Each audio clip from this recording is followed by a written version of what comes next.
이 시간 하나님 말씀 창세기 49장 21절에 있는 말씀을 보겠습니다. 창세기 49장 21절 한 말씀입니다. 납달리는 노인 사슴이라 아름다운 소리를 발하는도다.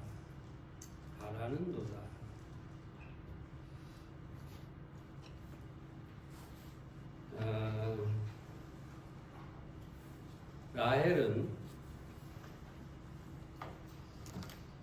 자식을 낳지 못하자 남편 야곱에게 자기의 여종 빌하를 첩으로 주었습니다. 빌하는 단이라고 하는 아들을 낳고 다시 납달이라는 아들을 낳게 됩니다. 후에 이 단 지파는 우상을 숭배하게 되고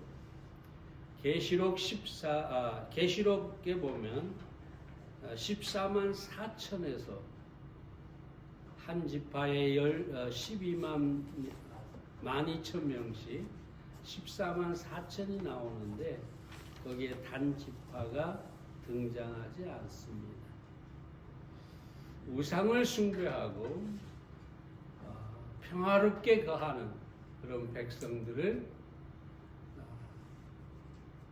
파멸시켰기 때문에 그 대가라고 여겨집니다. 그렇지만 이 납달리는 단과 달리 축복을 누리는 그런 지파가 되었습니다. 이 납달리에 대해서 오늘 그 지파에 대해서 몇 가지 생각해 보겠습니다. 첫째로 납달리는 경쟁에서 이겼다는 뜻입니다.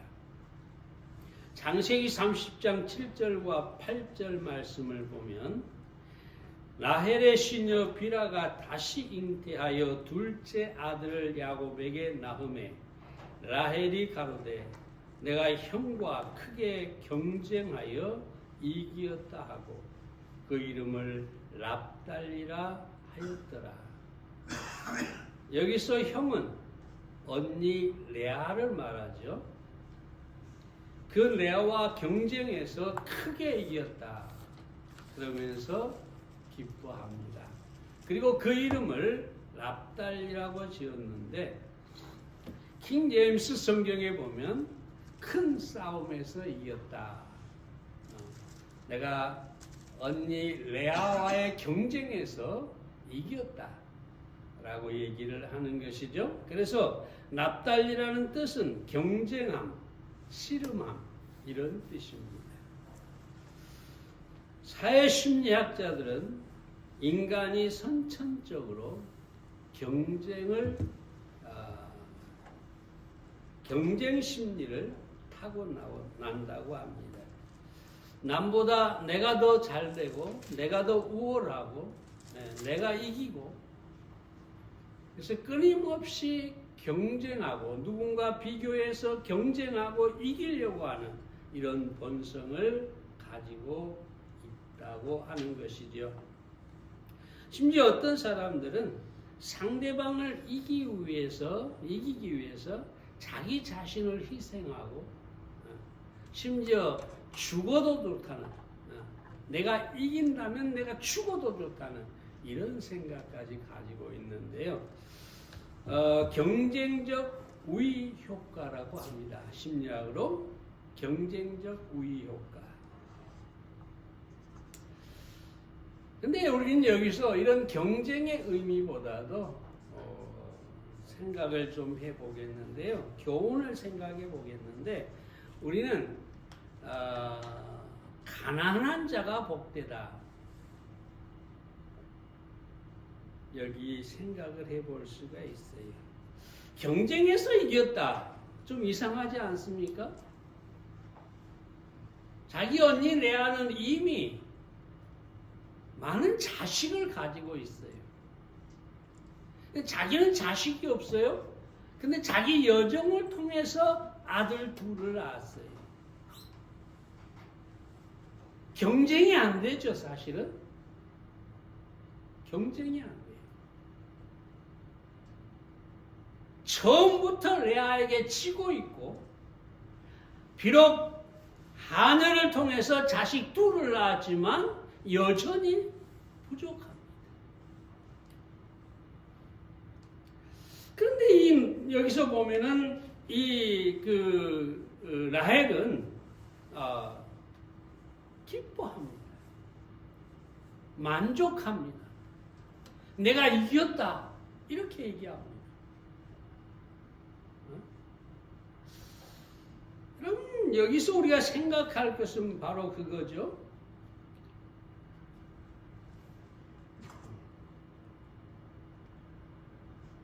가난한, 그러니까 적게 가졌지만 그 적게 가진 것을 기뻐하고 만족하고 있다는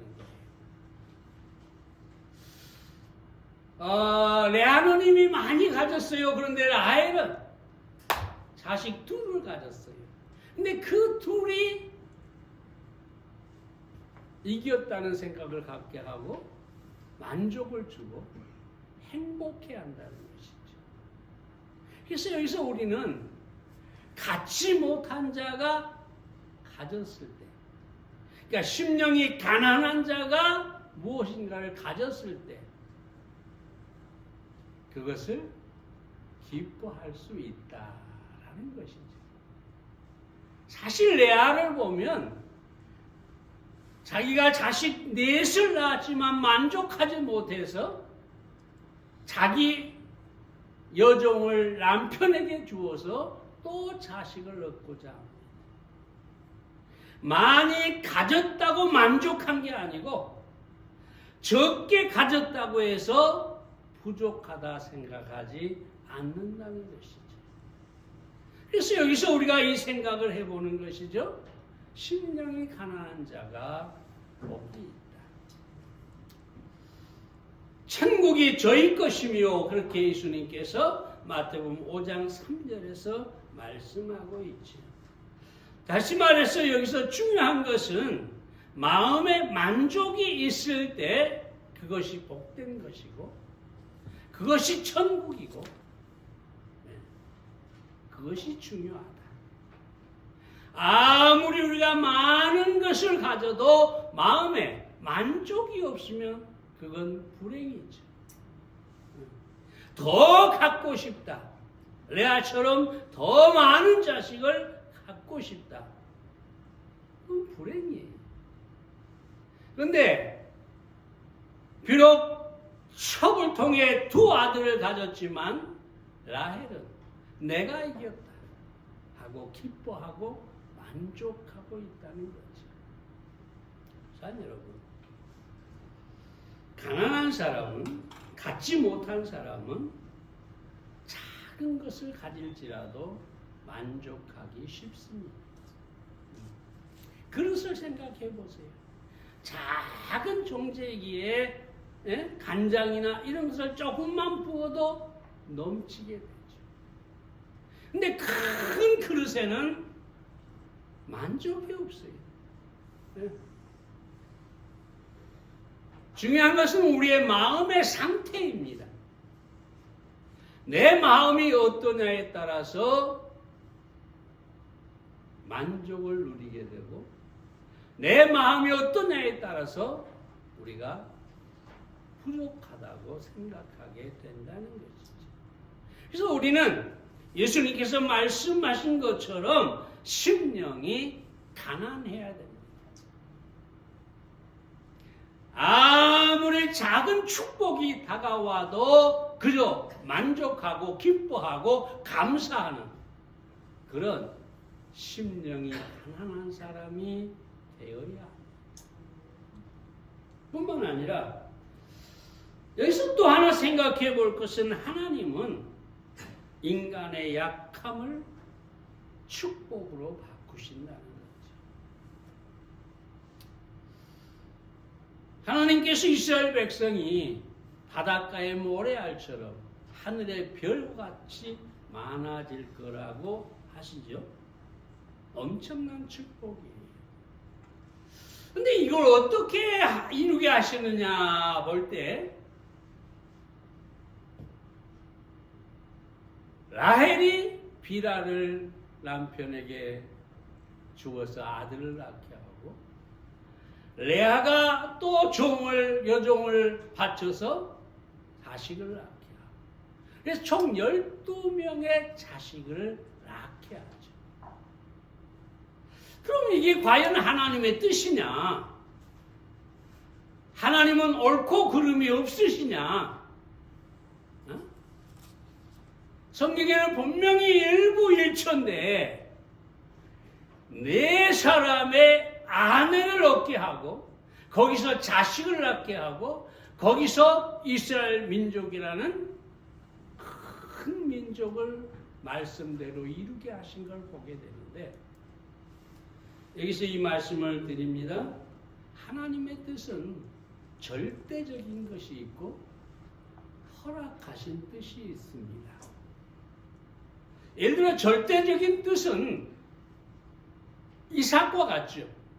하나님께서 내게 씨를 주리라, 하나님의 뜻이죠. 이건 바꿀 수 없는 뜻이죠. 하나님의 절대적인 뜻은 인간이 결코 바꿀 수가 없어요. 그런데 하나님께서 아브라함에게도 이스마엘을 허락하셨고 하갈이라는 부인을 허락하셨고, 이 야곱에게도 다른 아내들을 허락해서 많은 자식을 낳게 했어요. 이것은 바로 허락하신 뜻입니다. 이 허락하심은 인간의 연약함과 인간의 어떤 원함 때문에 하나님께서 그냥 허락하시는 겁니다. 예를 들어서 자녀를 기를 때 부모님이 원하는 기뻐하는 뜻이 있어요. 원칙이 있어요. 바꿀 수 없는 뜻이 있어요. 그런데 그 자식이 연약해서 혹은 원해서 어떤 부모가 원치 않는 것을 원한다고 해도 그때 부모가 허락하는 경우가 있지. 허락하는 경우. 자식이 떼를 쓰거나 하면은 부모가 허락한다는 거죠. 이게 바로 허락하신 뜻이다. 이렇게 말할 수가 있습니다. 그런데 그 허락하신 뜻을 합해서 결국은 하나님께서 이스라엘 민족을 축복하신 것을 우리가 볼 수가 있습니다. 그러므로 우리는 하나님의 허락하신 뜻 가운데서 여전히 하나님의 축복에 머물 수 있다는 사실을 기억해야 합니다. 그렇다고 우리가 우리의 연약함이나 고집이나 어떤 소원이나 이런 것을 정당화하고 합리화해서는 물론 안 되죠. 어쩔 수 없이 연약함 때문에 우리가 어떤 것을 했다면, 그리고 그것이 하나님의 허락하신 뜻이라면 하나님께서 반드시 모든 걸 합해 선한 결과를, 축복의 결과를 우리에게 주신다는 사실을 알아야 합니다. 은혜입니다. 우리가 연약해서 마땅히 징계를 받거나 마땅히 벌을 받아야 하는데, 하나님께서 우리에게 허락하신 것은 바로 하나님의 은혜 때문입니다. 그래서 여러분이 첫 번째로 이 경쟁에서 여러분들이 이 사실을 이해할 수 있기를 바랍니다. 두 번째로 납달리는 자유로운 암사슴이에요. 노인 암사슴이다. 창세기 49장 오늘 본문 21절에 보면 납달리는 노인 암사슴이라 아름다운 소리를 바라는도다. 그럽니다. 여기 노인 암사슴이라 그 말은 풀어놓은 암사슴, 자유로운 암사슴.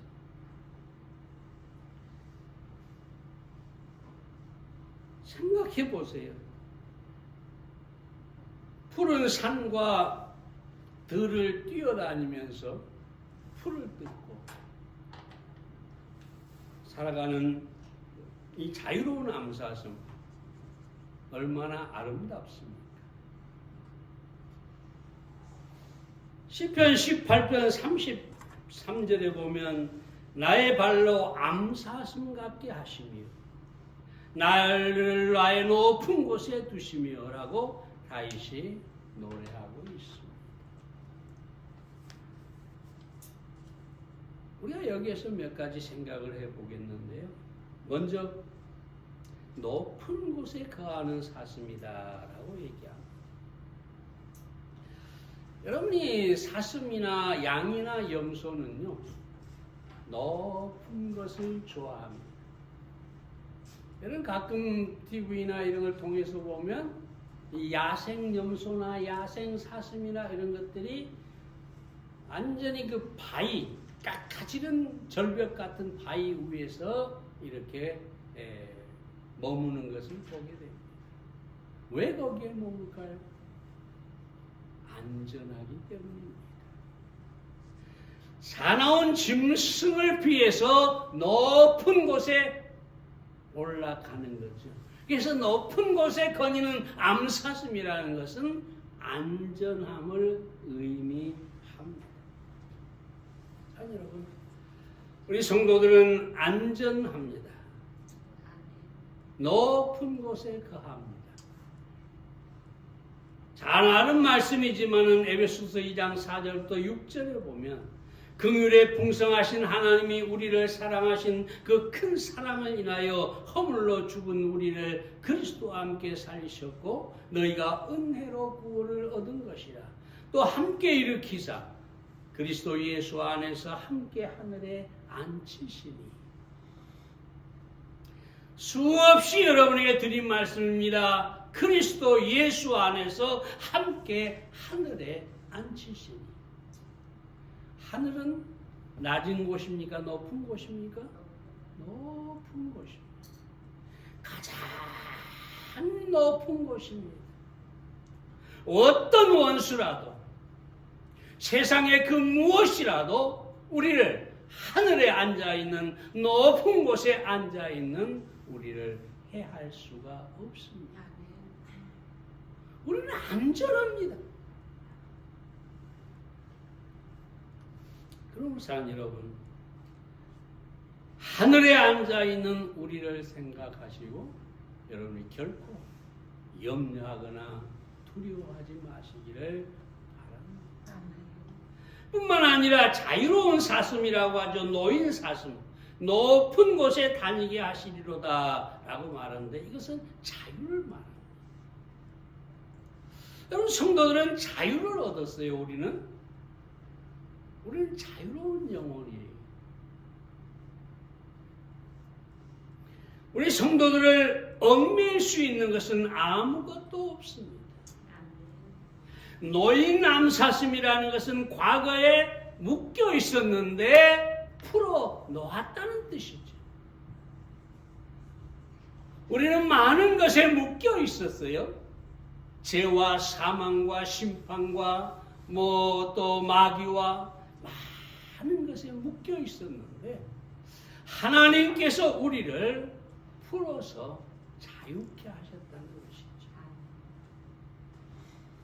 계시록 1장 5절에 본 우리를 사랑하사 그의 피로 우리 죄에서 우리를 해방시키시고 죄에서 우리는 자유케 됐다는 거죠. 죄가 우리를 결코 다스릴 수가 없다는 것입니다. 우리를 맬 수가 없다는 것이죠. 뿐만 아니라 우리는 사망에서 자유케 됐어요. 고린도서 15장 55절에서 사망아 너의 이기는 것이 어디 있느냐, 사망아 너의 쏘는 것이 어디 있느냐, 사도 바울이 하는 말이죠. 사망아 너는 나에게 어떤 해를 가할 수도 없고 나를 결코 매이게 할 수 없다. 사망 죽음에서 완전히 해방이 됐다는 것입니다. 뿐만 아니라 심판과 지옥에서 우리는 완전히 자유함을 얻었습니다. 요한복음 5장 24절에 보면 영생을 얻었고 심판에 이르지 아니하니 사망에서 생명으로 옮겼느니라. 심판에 이르지 않아요. 심판이 우리를 묶어둘 수가 없어요. 완전히 자유했습니다. 오늘날 많은 기독교인들이 이 심판에 매여 삽니다. 지옥에 매여 삽니다. 교회는 다니지만 여전히 죄 가운데 살다 보니까 내가 지옥에 가면 어떨까? 내가 이 죄 때문에 심판받으면 어떨까? 어떠할까? 두려워하고 또 두려워하죠. 그래서 많은 기독교, 교회를 다니는 사람들이 죄와 사망과 심판과 지옥에 매여 사는 것을 우리가 보게 됩니다. 오늘 이 아침에 다시 한번 분명히 말씀드립니다. 우리는 결코 심판에 이르지 않습니다. 우리에게 심판이 없습니다. 물론 상급에 대한 심판은 있습니다. 그러나 결코 죄에 대한 심판은 없다는 사실을 아시기 바랍니다. 그러면 두려워할 필요가 없어요.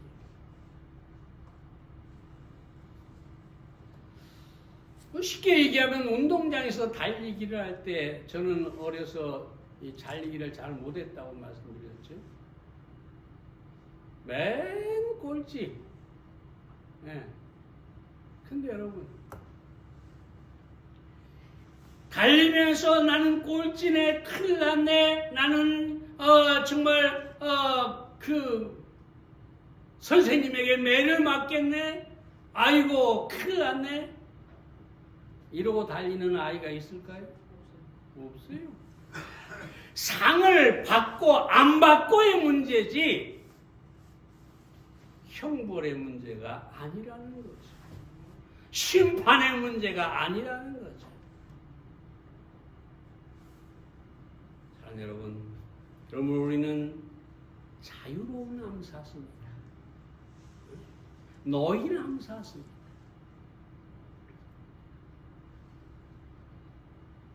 심지어 우리는 마귀로부터도 자유를 얻었습니다. 많은 교회를 다니는 사람들이 마귀를 두려워합니다.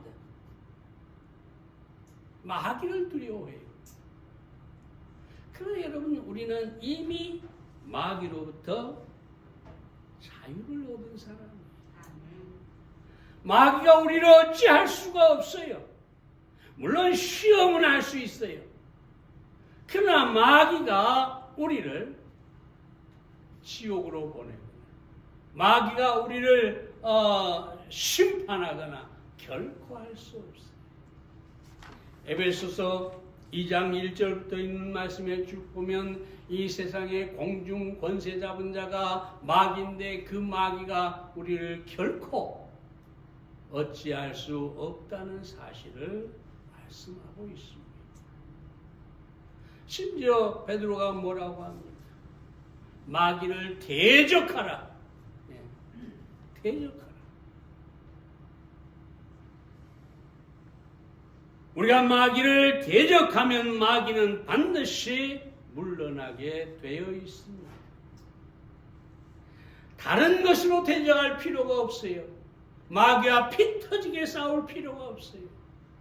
예수님처럼 하나님의 말씀으로 대적하면 마귀는 물러나게 되어 있습니다.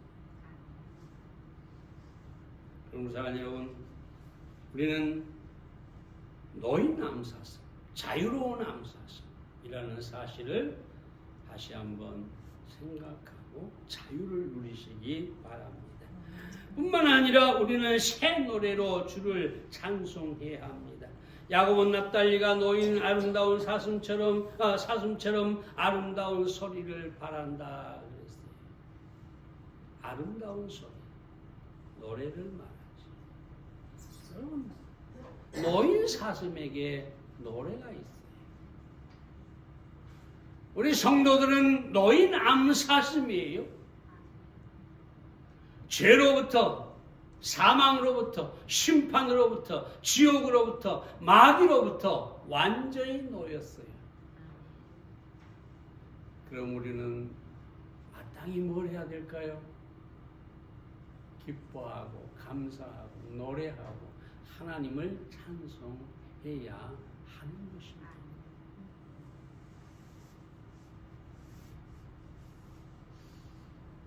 마틴 루터가 그렇게 얘기하죠. 우리가 가진 궁극적인 목적은 구원이 아니라 하나님을 찬송하는 것이다.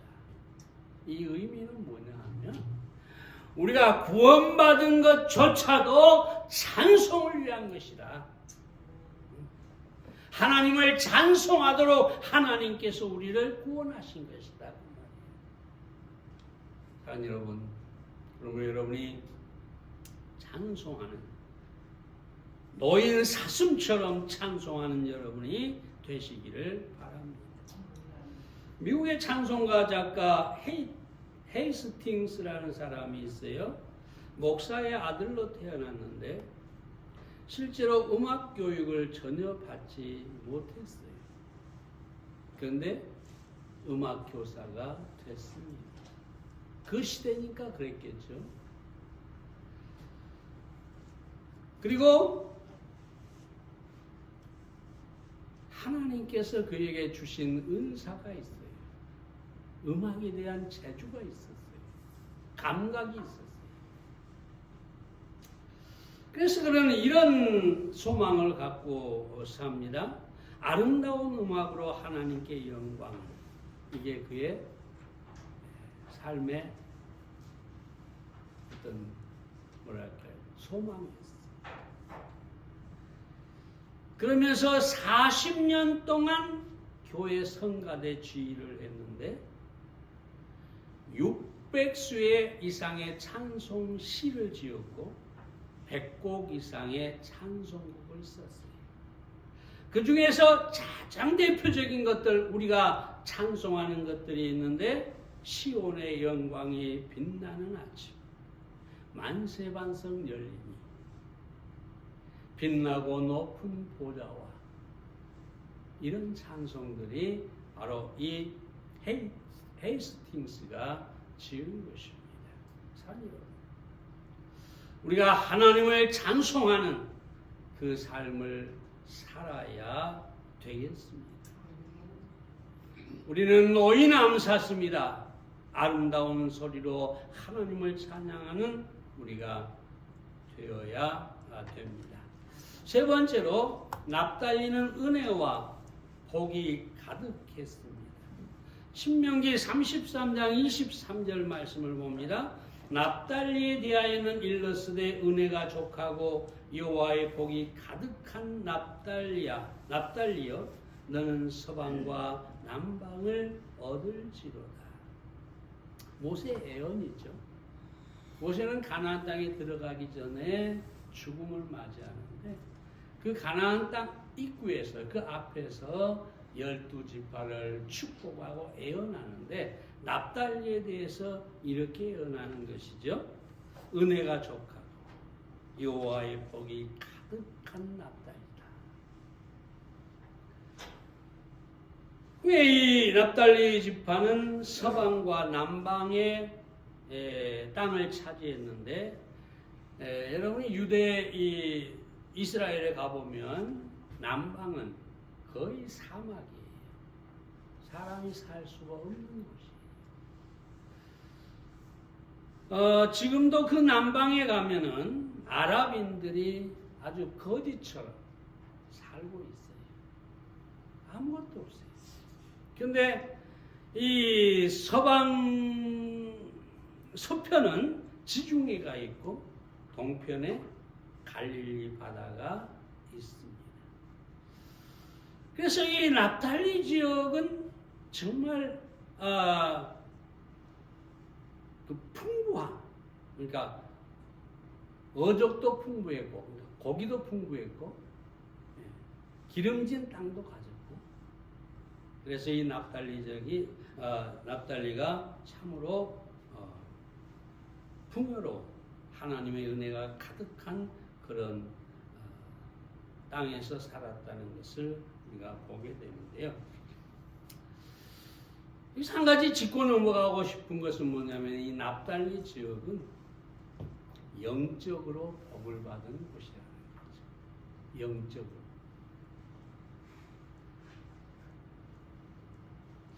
예수님께서 가장 사랑하고 가장 많은 말씀을 전하고 사역을 한 곳이 바로 이 납달리 지역입니다. 천국 복음이 최초로 전파된 곳이기도 합니다. 이 납달리를 상징하는 그 보석이 출애굽기 28장에 나오는데 벼곡이라고 합니다. 벼곡. 이 벼곡의 색깔은 푸른색을 띠고 거기에 노란색도 띠고 있어요. 노란색과 푸른색을 띠는 이 보석입니다. 이 보석은 무엇을 상징하느냐? 하늘나라를 상징합니다. 여러 가지 이런 측면에서 볼 때 중요한 것은 이 납달리 지파가 받은 복은 하늘나라의 축복입니다. 천국의 복입니다. 참 여러분,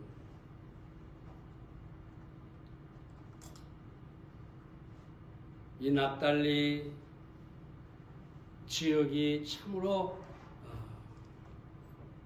은혜롭고 이런 풍성한 복을 받은 것처럼 우리는 천국의 복을 받은 그런 성도로서의 삶을 살아야 될 것입니다.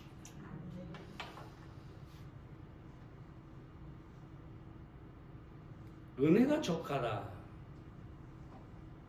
사랑하는 여러분, 여호와의 복이 가득하다. 만약 하나님께서 우리에게 이렇게 말씀하신다면 우리는 부족함이 없을 것입니다. 그런데 여기서 다시 한번 여러분에게 말씀을 드리고 싶은 것은 뭐냐 하면 이 은혜와 축복에 대하여 족할 수 있는 것, 만족할 수 있는 것은 지극히 개인적이라는 거예요.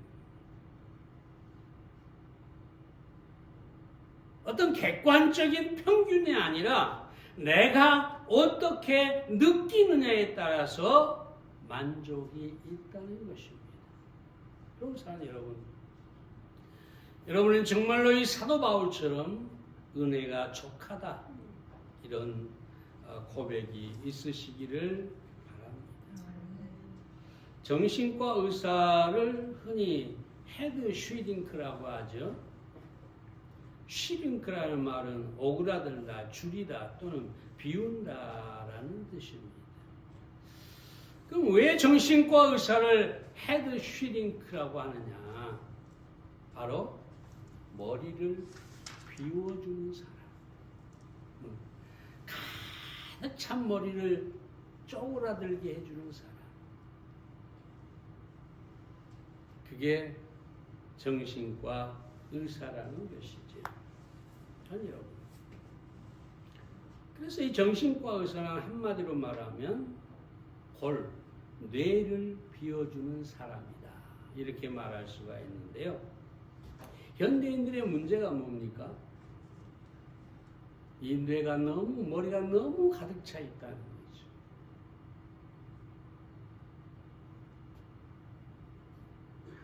이 머리를 비워야 합니다. 생각을 비워야 합니다. 마음을 비워야 합니다. 그래야 은혜가 족하다라고 고백할 수 있는 것입니다. 자, 여러분, 납달리는 은혜와 축복이 가득했습니다. 우리가 이 세상을 살아가면서 정말로 어떤 물질적인 것이나 어떤 사회적인 것으로 충분하지 않을 수 있습니다. 그러나 분명히 말씀드린 것처럼 개인적으로 내가 어떤 믿음을 갖느냐, 어떤 생각을 갖느냐, 거기에 따라서 얼마든지 우리는 만족하고 행복한 삶을 살 수가 있다는 것입니다. 납달리처럼 은혜와 축복이 가득한, 아니 여러분의 심령에서 가득한 그런 삶을 사시기를 바랍니다. 기도하겠습니다.